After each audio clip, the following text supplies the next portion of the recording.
All right, then we're gonna look at some mods I did on my John Deere 2320. One of which is adding on this toolbox onto the back.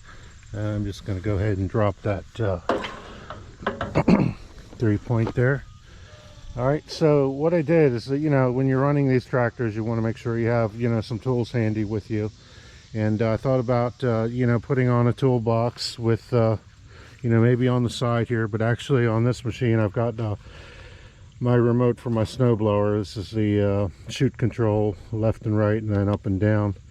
And I thought, well, I've seen some other guys, they'll put the toolbox in this area here, and I thought, well, that's nice, but I had to come up with a way to support the toolbox, because I thought, well, I'm going to have some heavier tools in there. So let's take a look at what I got here.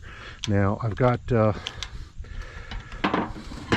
nice three drawer toolbox. The only thing is with this, I had to move the seat up to hold that there. So I keep have some works tools. I have an extra battery for that. Always good to have a towing strap. You've got a nice set of nice little drawers here. I got this toolbox from Lowe's. They're doing CRAFTSMAN's toolbox tools now, and it's pretty fairly priced. And I thought, well, hey, that ought to do the job. I just had to come up with a way to set it to the tractor. So what I did is, I braced onto the sides of the rollover protection frame here, and just kind of jury-rigged a little bit of nut and bolt here on each side. Now on this side, I actually had the flag for running on the road. That was actually mounted up here, so I had to move that down. So I thought, I'll just put that on my quick hitch back here, which I always have on the machine.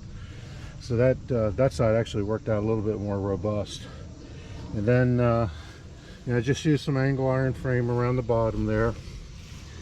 You can kind of see, what I did is I used some sheet metal screws here also to screw into the toolbox to help keep it stable.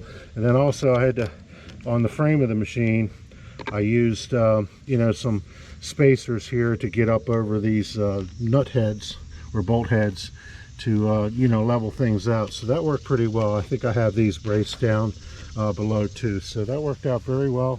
And I ended up with a nice toolbox on the back of the tractor that I could access. I didn't have to run back to the house or shop to get what I needed. Some other nice mods I did is putting these mirrors on. These are mounted right to the loader assembly, so I do have another set of mirrors when I take the loader off that I move them to this frame point right here. Do that on both sides. I recently also had a brush guard put on when we had our maintenance done last time, so that worked out really nice. Just a small piece of diamond tread, just welded in and then painted up. That worked out very well. Okay, well, thanks everybody for watching. Hopefully this toolbox has given you some ideas on what you could maybe do with your machine. If you're looking for a way to store your tools. All right, have a good day everyone. Thanks for watching.